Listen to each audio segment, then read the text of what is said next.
Try to start. Hello. Works? Yeah. Good morning, everybody. I see many of you have the same jacket as I do. So thanks for coming. The talk will be about chatbots and microservices. And a few questions to you to understand who actually you are. How many of you are programmers? Oh, great. And DevOps? None. Almost. Okay, good. And managers? Not so many. Great. Because I had an impression that the conference is more on the angle of the management side, but now I understand it's more technical, which is good because the talk is going to be quite technical. But I'm not going to show any code examples. I'll give more of the overview on the architecture side. I've been talking about these chatbots and microservices for the last year, and every time I'm trying to convince people that this is a good way to go, this is the right architecture, this is the future, that chatbots should be everywhere, and we're gonna design our services as chatbots. But today I decided to give the dark side of chatbots. So I'll give you examples of how many problems we had with these chatbots, with actually one chatbot which we designed about 2 years ago, and I'll show you problems which we had, which is going to be quite interesting because I never talked about that. It's just the first time. And I'm a little bit nervous about how you're going to react. So first of all, I'll explain what kind of chatbot I'm talking about. The system is called Rulter. Who of you actually heard about it? Not so many. Okay, the idea is that it's a hosted system. It's a chatbot which talks to you if you're a programmer. You have let's say it works on GitHub. So you have a GitHub project, and you create a ticket in GitHub, the issue, GitHub issue, and then you start talking to the system by saying @, then the name of this Rulter, Rulter, and then you say some keyword. For example, you say hello, you say Rulter hello, and the chatbot is listening to everything what is happening on GitHub, and as soon as this message shows up, the chatbot, Rulter, answers you and says, hello, how are you? You can give me this kind of commands. And we support just basically 3 commands: merge, deploy, and release. So let's focus on deploy. So you have a GitHub project and you have some code in there, and you want to package this whole code, create, let's say it's a Java application, you create this jar file and then you deploy it to production. So you say Rulter deploy. The Rulter starts on the server, on its own server, starts a Docker container, gets your source code from GitHub, packages it, and puts it to the production server according to the script which you created before. So you have to create a script which you put in your repository, the script which explains how this deployment should work. So the Rulter basically gets your code, packages it, and puts it to production server. Quite simple. The difference between this system and all other systems which does almost the same is that it works as a chatbot. So there is no control panel. So you don't go anywhere and say deploy my stuff. You don't have to log in anywhere else. Everything you do is you go to GitHub, you create an issue there, or you stay in the issue you have already, and you talk to this system over there. So you don't need to go anywhere else. It's a chatbot. It works like a system which talks to you in the conversation thread, which is GitHub issue. That's the difference.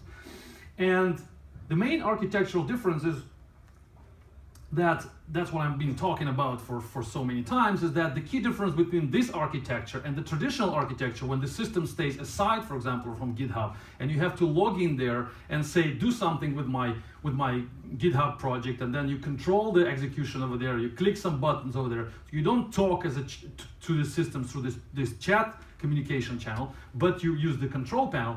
The key difference is that in our case, this Rulter system works as a client. So it connects to GitHub and it works as a client instead of being a server where you have to connect to and talk to.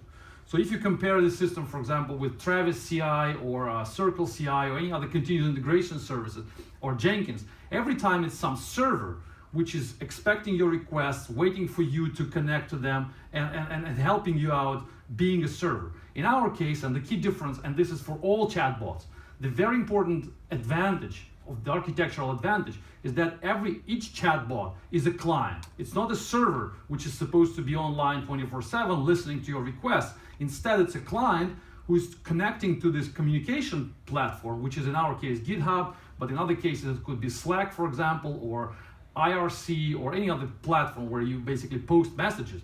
So in our case, this chatbot, and in all cases, it's a client, not a server. And this is the key difference which gives so many advantages for the architecture.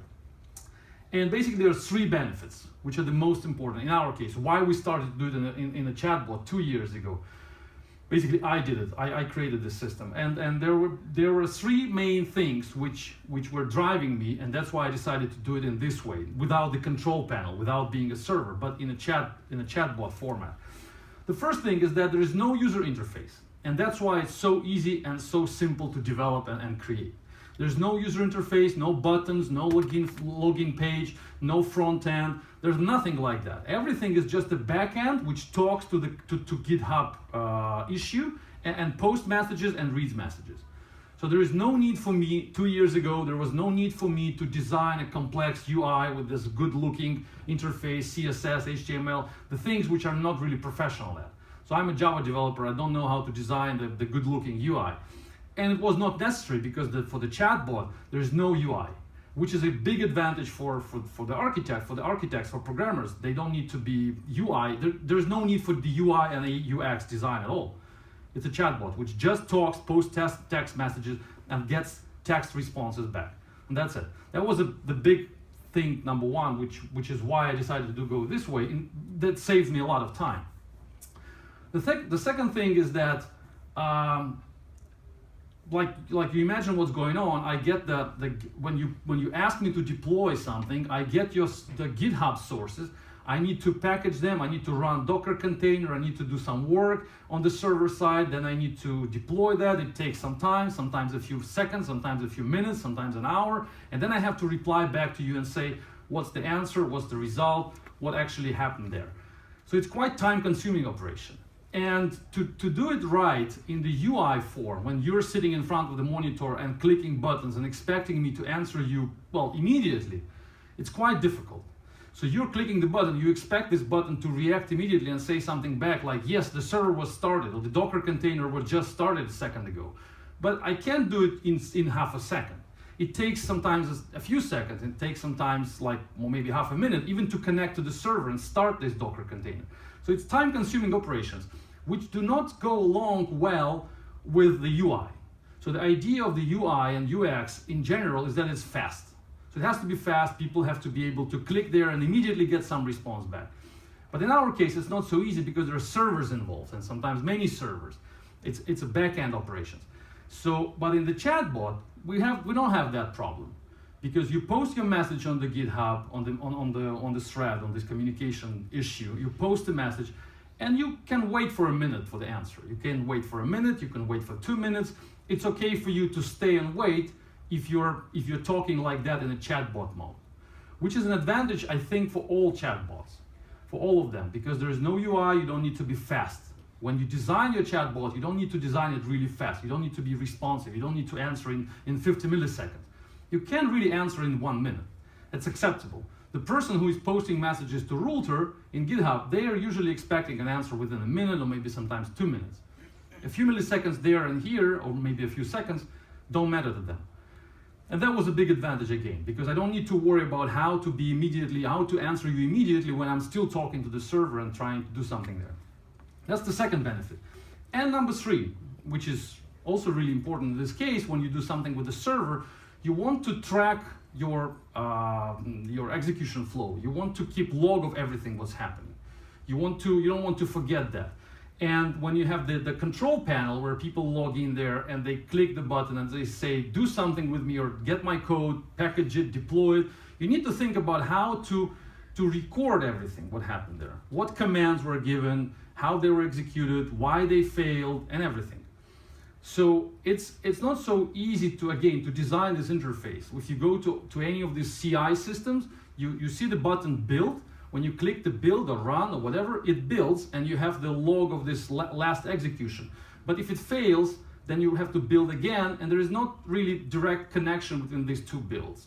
So you don't know what exactly was changed between build number 1 and build number 2. So it's not so easy to track everything and make it traceable. In case of GitHub and in case of this chatbot and all chatbots, there's a chat which goes from start till the end, and all commands you post there and all answers my chatbot is giving to you, everything stays on the same line. So you can get back to it in a year and see what happened a year ago, how we tried to deploy our GitHub project to production or to Maven Central, for example, and why we failed 3 times and then we succeeded on the 4th attempt.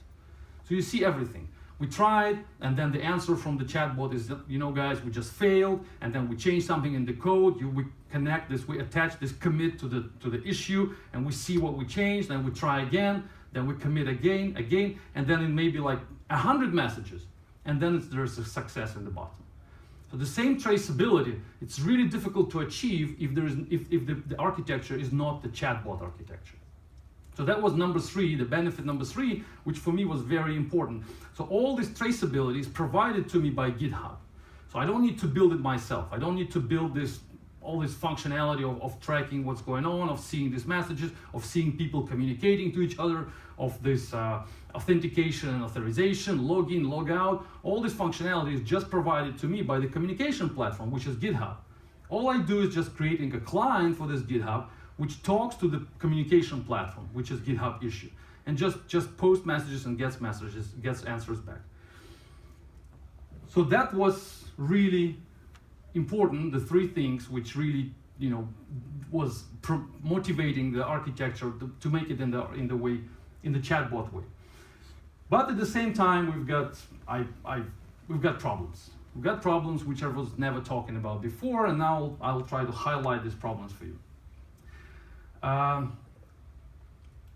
7 of them. There were many more, probably, but I want to show 7 in the order of importance. The first one is not so big a problem, and then bigger and bigger. Is it clear so far up to this point how it works technically, right? Okay. So problem number 1, which I'm showing you the problems which I faced when I started to design that, and I faced that problem and I was solving them. Problem number 1 is that when you have this chatbot, and the chatbot is supposed to talk to people, sometimes you make mistakes in your chatbot. And sometimes your chatbot will post some garbage into the communication channel. So people start talking to the router. They say, for example, deploy my code, and there's a bug in the code, in the router itself, and it keeps saying like, yes, I will deploy it now, yes, I will deploy it now, yes, I will deploy it now. And then you see like a lot of these garbage messages, and if it's, for example, nighttime, then you come back in the morning and you see like 50 messages there. And that kind of garbage, like, people don't really like to see, and they immediately realize that there's some problem there, and this is really annoying, and you don't want to see. You really embarrass yourself like a developer. And it's inevitable, because sooner or later you will have bugs. Sooner or later you have bugs which you can't predict, and this is the way they may show up. So basically we introduced 2 solutions. The first one is we created a filter, which was, I'm telling you all of this maybe because you will design something in the chatbot format. So maybe this information will be helpful for you. I'm just sharing this solutions, how we solve that. First of all, we created a filter which, before you post anything to the chat conversation, it checks how many posts from myself, from me, the router, were posted before. If the number is 4 or more, it doesn't post anything and just keeps, stays quiet and reports a bug to me. So 4 was the maximum. If there is more than 4 messages, then probably something is wrong. So I'm not supposed to say too much unless somebody is replying to me. So I'm just router is basically checking the last messages. If the last 4 is from me, from router, then nothing is posted. Then that's one filter. And another one is, if you see, it also checks the previous posts, and if it finds, and it knows exactly what is supposed to be, what is going to post right now. It compares the text, which is going to go right now, with the text stays there. So if the texts are the same, then again, it understands that this is a duplication and it doesn't post. For example, the same filter exists on Twitter. If you want to tweet something and then you will try to tweet exactly the same, the Twitter will block your post. So if you by mistake or through the API or try it from your phone, if you tweet exactly the same text twice, Twitter will just reject you. So we did exactly the same. So if you post twice, router by itself, it just tries to prevent this garbage from happening from the communication channel. That was one problem. Another problem, the problem number 2, is a bit more complicated, is silence. It's not the garbage, it's the silence, the quietness. So when somebody starts talking to router, there's no answer, because there is some bug on the server, for example. If it's a UI, if it's a control panel, then you go to control panel, you start clicking the button, there's no response, the server is down, you immediately understand what's going on. In this case, users cannot really understand what's going on because they are expecting an answer usually for, let's say, in 1 minute or 2 minutes. But in the case of the error, they post something and then in 2 minutes there's no answer, in 3 minutes there's no answer, and then they don't know what to do. You cannot show them some page which like, hey, how about you wait for some time, or email us, or let us know. So there is no conversation with them. There is no point of contact with them. And this is a problem with chatbots. With traditional architecture, you have a page. You have a page where people can see something and then you can go show them some status. Even if your server is down, your name server points somewhere where you can show them at least some static HTML page. In our case, there's no way to show them anything. Because if the chatbot doesn't answer, it doesn't answer. And for all chatbots, the same. Like if you design a chatbot for Facebook, again, people start talking to you, for some time you answer, and then you don't answer, only the administrator can understand what's going on. Because there's no way for the user actually to contact you anyhow, because there's nobody in the chat room, and boom, there's no point of contact. How we solve that? Well, we had to create a page. We had to create a page like the web page, which is Rulter.com. And on that page, we just show the status of how good we are right now. And internally, this chatbot, probably all the chatbots are designed that way, it's a cycle, endless cycle inside. It's a Java application. So it's an endless cycle inside which connects to GitHub, checks for all notifications, all the new messages for me, does something with all of them, and disconnects. Again, connects, checks all of them, does something with each of them, and disconnects. And this cycle goes every minute. That's how we do it, every minute, because we cannot do it more frequently, because GitHub will, prevent that, and we don't want to make it slower because we want the responsiveness to be 1 minute or maybe 2 minutes maximum. So we run this endless cycle. Every minute we connect to GitHub asking, do you have anything new for me? And the GitHub gives us notifications. So when we stop running that, let's say there is some bug and we can't run the next cycle. So we stop trying and we just stuck, and the cycle is not going anywhere. And what we do is that we create in memory, we create a simple array of statuses of the last runs. So every time you run, you put some short piece of information into this array, like the time when I finished. You run it again, you put the time when you finished. You run it again, you put the time. And then on the status page, we show to the people, to the public, the situation of this array. Like when was the last run of our cycle?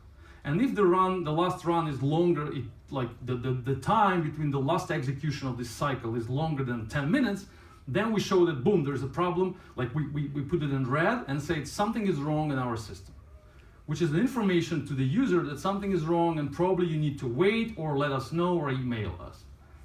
That's the only way I think chatbots can be designed. Because like I'm saying again, from the communication, the normal interface, from this channel where people talk to us, there's no way to understand that there's something is wrong. So we designed this front page, and also we configured this, I don't know which system you're using, we're using statuscake.com, which is the system which you can configure to check your websites. It's free. So it basically every minute it pings your system, it makes the HTTP request to your servers, and if something goes wrong, it emails you or sends an SMS to you or sends you some kind of notification.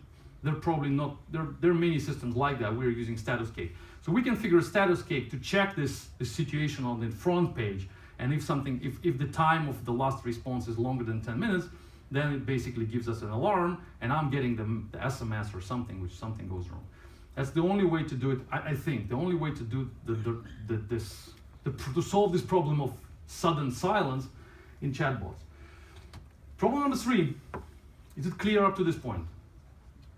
I hope so. Okay. Problem number 3, verbosity.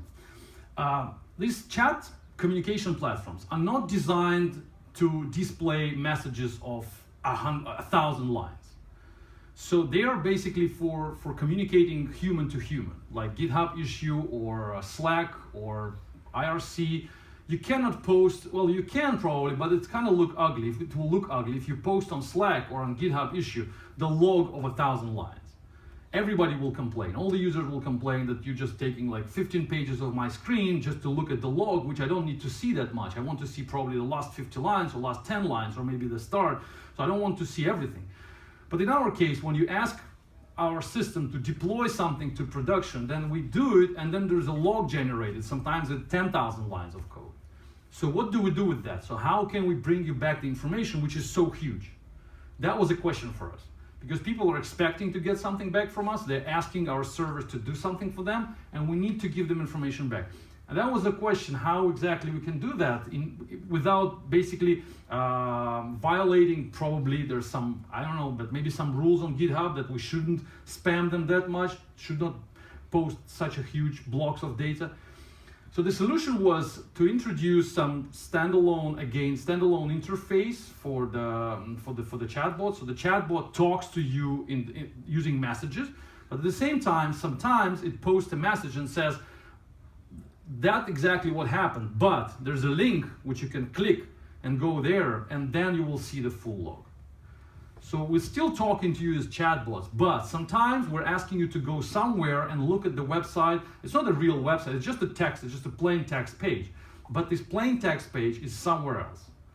So it's a chatbot, but still it has, like I'm saying, there are basically two extra interfaces. One is to show you what's going on, because without that, it's going to be a problem of silence, which is unsolvable otherwise.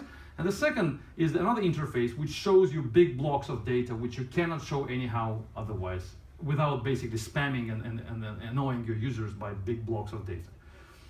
So that's how we solve it. And sometimes we also do, if there's something wrong happened on the server, we say that you can see the log over there, there's a link, but we also show the 50 last lines of the log, which helps people sometimes quite often. So we're not just saying that you can see the log only there. We're saying this is 50 last lines, which is more or less okay for you to see in the text chat mode, but the full log, you go over there and you find it there.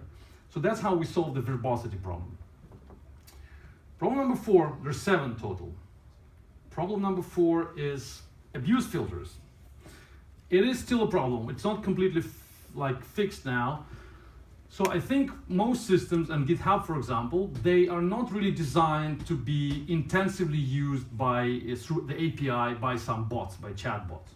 So when you start posting a lot of messages there, or you start checking the notification and everything, they have certain limitations. That's first of all. So they do not allow you to make, if I'm not mistaken, 5,000 requests an hour.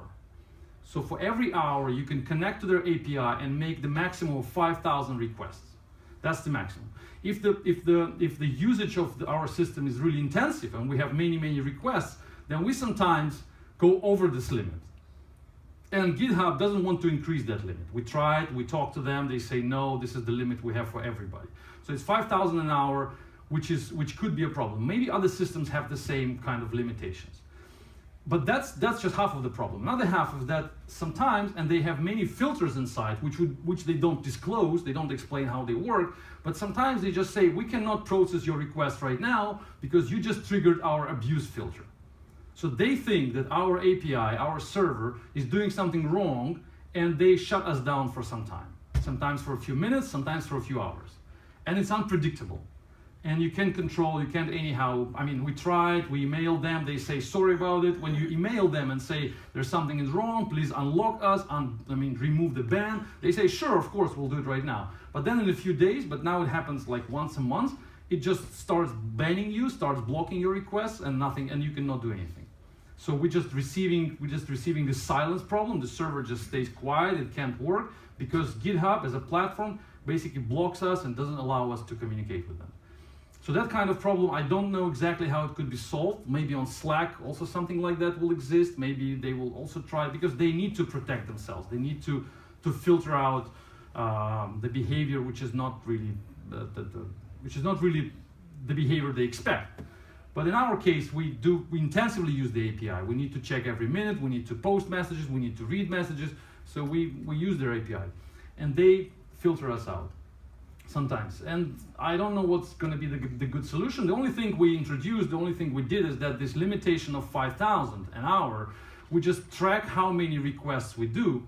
And if the number goes above 5,000, we automatically slow us down and don't run this cycle every minute, but we run it like every 2 minutes, every 5 minutes. So we slow down our own execution in order to not go above the limit. Because we understand that if it goes above the limit, then it's just a big problem, and from the API, we're just receiving the 40404 or some really like error messages from their server, which makes our software really unstable. That's the problem. And now the problem with conflicts, even bigger problem.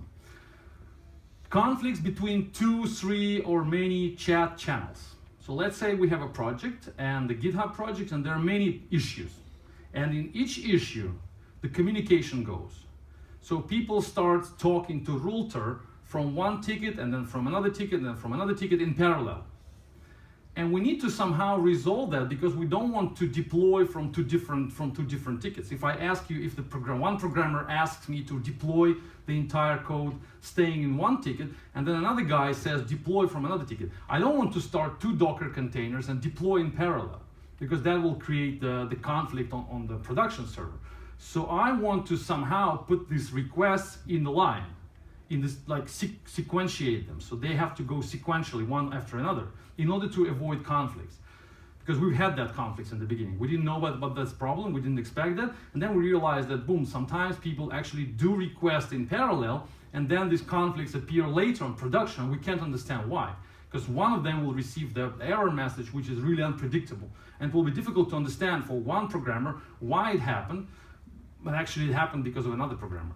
So you need to put these guys in parallel, but it's not so easy, because every time, because you try to design your chatbot as a client which connects to the server, asks what needs to be done in some thread, and does it. And then in another thread, it connects again to the server, gets another notification, and tries to do something else. So there are 2 parallel threads which needs to be somehow synchronized between each other. And this synchronization needs to be, on the server side. So initially we were trying to design our chatbot as a stateless machine, which just does exactly what needs to be done in one situation. Just do the work and close that, and don't keep the state, don't save it anywhere. But then we realized that it's not really possible, because in order to resolve conflicts, we need some locks, some mutexes, something on the server side which will resolve them and inform each other that you need to wait for another one. You need to wait for thread number 3 because it's working on exactly the same project or on exactly the same command. So that was a kind of a big problem, and I think it's common for most chatbots. So when you're talking in parallel to 2 people, you need to store some information on your side, on the back side, about the situation in general. You cannot be completely stateless. You cannot completely ignore the situation. You cannot just talk, which brings us to problem number 6, statefulness. So like I'm saying, we were expecting to make this machine stateless, but then we realized that we need some statefulness, which is not a problem if you design your microservice in a RESTful API, and it's completely RESTful and completely stateless. In this case, the client connects to you, gives you the order, tells you what to do, you do the work for the client, you return the result, and you forget about the client. That's how RESTful API should work. In our case, we tried to do it that way. We tried to design this chatbot the same way. You connect to the GitHub, you get the notification, you process the notification, you forget about it. But you can't do it because, for example, I'll give you a practical example. The user says, deploy my stuff. And the chatbot connects and say, the command is deploy. And the bot says, okay, I will deploy right now. It goes to the server. It starts the Docker container and says, do this work for me. And then it closes the cycle. And it's just done. I'm done, I just started the container. And then it goes again. The next run, the next cycle of execution. And it checks, what's the situation with the container? It's still working. Okay, I don't do anything. Again, the next cycle, it goes to the server and says, what's the situation with the container? But every time it goes like this, it needs to remember, where is that container? So that's the state between these executions. On the beginning, on the first request, we just started the container. I have the container number, Docker container number. I need to save it somewhere. I need to save it and attach this number to this communication thread. So I need to remember that when we are talking, the command was deploy, and this command is attached to container number 1, 2, 3. And then on every run, I will check many times, what's the situation with that container? The container is alive, it's alive, it's alive. I can check many times, 100 times, and then suddenly, at one point, the container is dead, which means that the command is finished. I need to go to the server, grab the data from there, all the logs and everything about the container, why it finished, what's the result. I'll get all this information from the server, and I need to post that on the conversation and say, you know what, the container is just finished, it took me 1 hour, that's the summary. So in order to do that, I need to save the information about the container. I need to keep it inside my database. And that was not so easy because we never know how many more conversations we're expecting. So every time we go to GitHub, and every time to go to chat platform, which is GitHub in our case, we don't know how many more tickets we have for us. We don't know how many more people are talking to us right now. Every time we just open the door and look what's going on. And the GitHub says, you know what, you have 15 more notifications for you. So there are 15 more people want to do something with you. And you need to, for each of them, you need to start something new in your database. So you start this conversation in your database. You say, okay, now you're talking to me. This is the command coming from you. I start something in my database. And the next run, I go back and I don't see any notifications from that guy, but I know that the conversation is going on.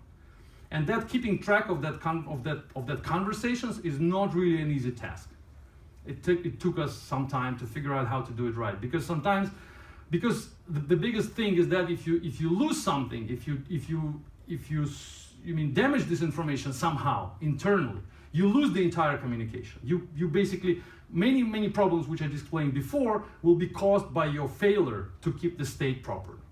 So if something is wrong, if you lose, for example, the number of this container, it's a huge problem. You started the container and then you lost this number, so something is going on the server and you don't know what. So you can't report to the user, you can't shut down the container, you can't manage the resources. So you need to really keep track of that information, and it's not so easy. I don't want to go deep into details, but I'm just saying that this statefulness is a problem, I think, for all chatbots.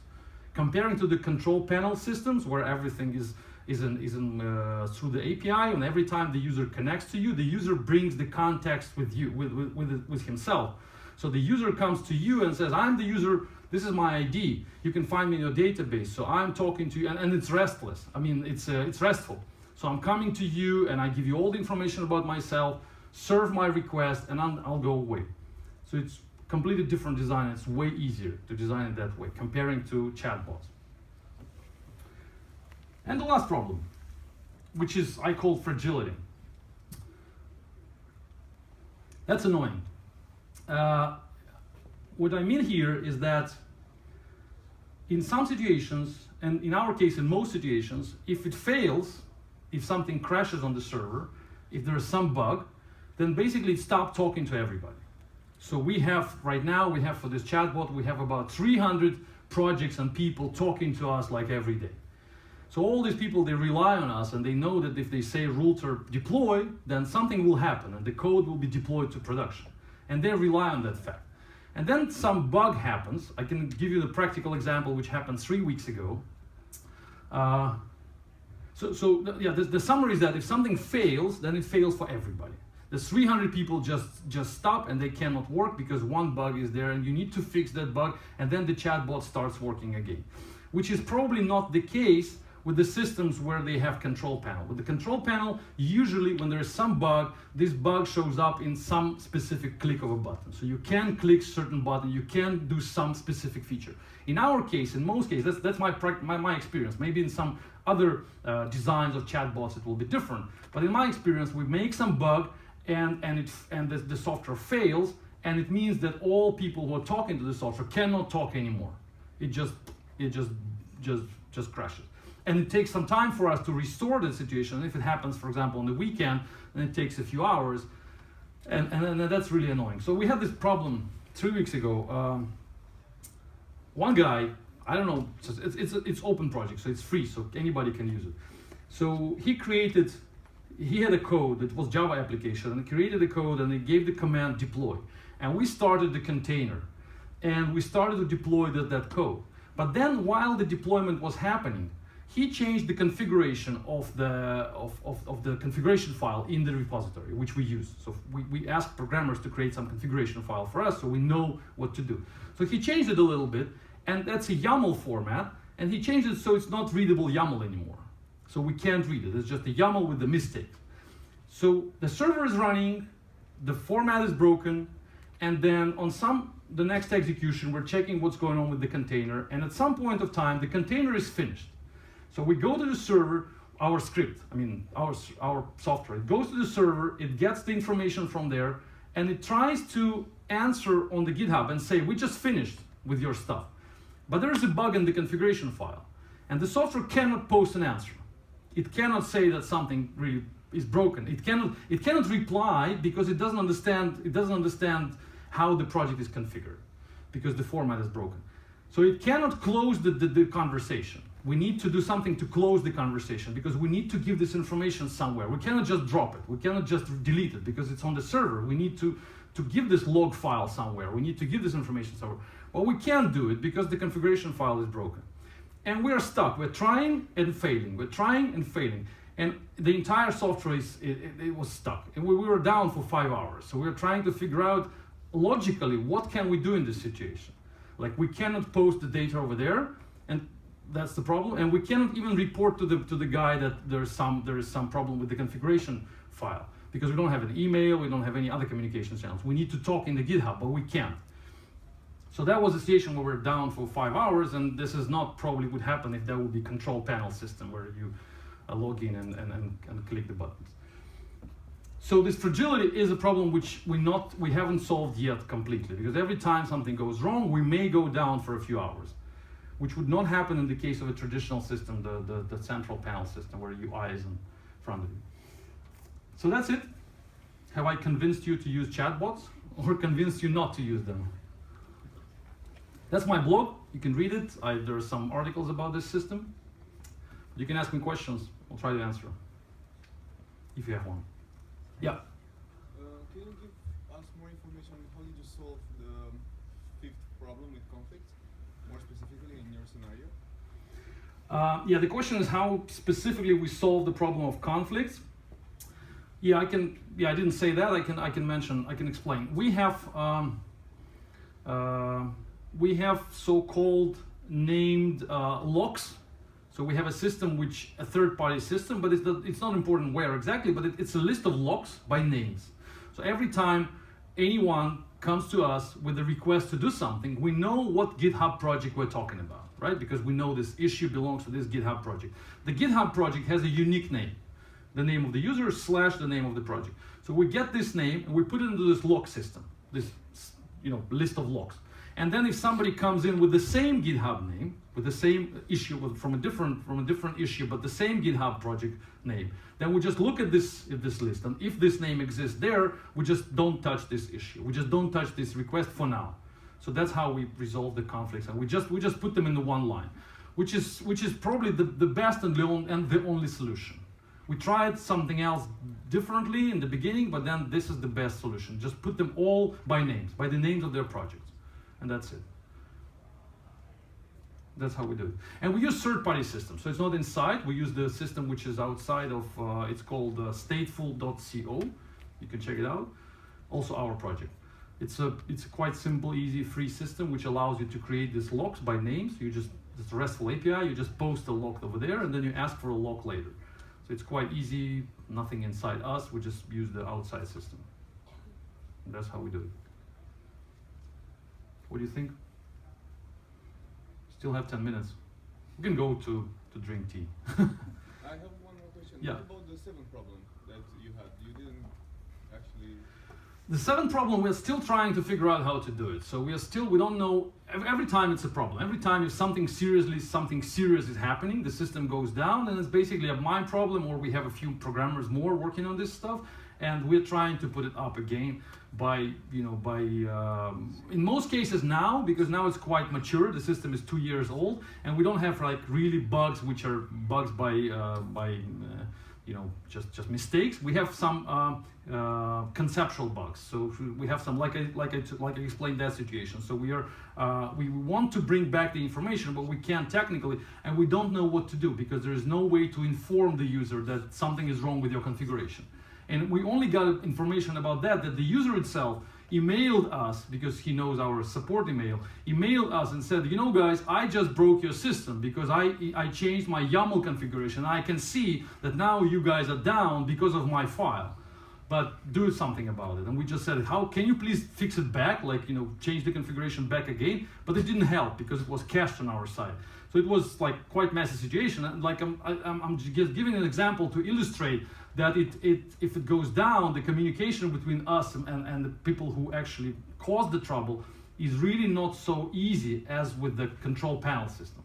With the control panel, it's way easier because you show everything to the user, and the user can communicate with you. You always know who is the user. In this case, you're talking to the chat platform, and you don't know exactly how to get back to that user. So we don't know. I don't have the specific solution so far. It always takes time. It always takes some effort to do it nicely. But the more system is developed, the more mature it becomes, the less problems we have like that. So that's probably good. So we don't have many of that issues now. But in the beginning, 2 years ago, we had like every week something was wrong. But now it's quite stable. And it's open source. You can look at the code. You can go to this website, and there's a source code. It's completely open. So it's hosted. It's hosted on Heroku. It's open source. It's written in Java, and it's free. So you can use it for free. You can even contribute to it. You can see how it works inside. You can see how it's implemented inside this chatbot. How it talks to GitHub, how it resolves these conflicts. Everything is open. It's not that big. The code is not that big because, like I'm saying, there's no UI, and that's why it makes the code really small. Because we don't have the front end. Well, we have this front end, but it's really easy, just 2 pages. How many clients do you have? Right now we have about 300 projects hosted. I don't know how many people talking to us, maybe a few thousand, but we have 200 stars on GitHub. We have about 300 projects really hosted, really using Rulter. Many people use Rulter to deploy their stuff to Maven Central, their Java projects, to Ruby gems, their Ruby gems, and some people use it to deploy actually to production, like web systems. And it mostly works with Linux software, and Java, Linux. There's no C# way to do it because we are based on Docker containers, and Docker means Linux. So all these projects are Ruby, Java, Python, PHP, that kind of stuff. No Microsoft technologies at all. Do you have any idea what's the reliability of your chatbot? Reliability, now it's quite high. Now reliability is high. So we are using it for all our projects. We do software development, commercial software development for about 25 projects right now, and we rely all our stuff on that. So we use Rulter for everything, for all deployments, merge, release operations. How reliable it is? Well, I think it is reliable because, like I'm saying, we put all critical operations we do on Rulter ourselves. But it's just, like I'm saying, it's just simple thing which starts a Docker container, runs the script which you created, and then reports back to you. So there's no you don't need any extra reliability in this case. It's basically a few machines with Docker daemons installed there, and then it just goes to one of these machines, starts a Docker container, runs what you configured, and reports back to you. So it's really lightweight middleman between your chat and the machine. That's it. So that's how it should be. It's really lightweight. So all the hard stuff is done by Docker, and we're just the middleman between the real machine and the person who is talking to us. So it was really intended to be done in a lightweight, not in a heavyweight. Okay. Thank you very much.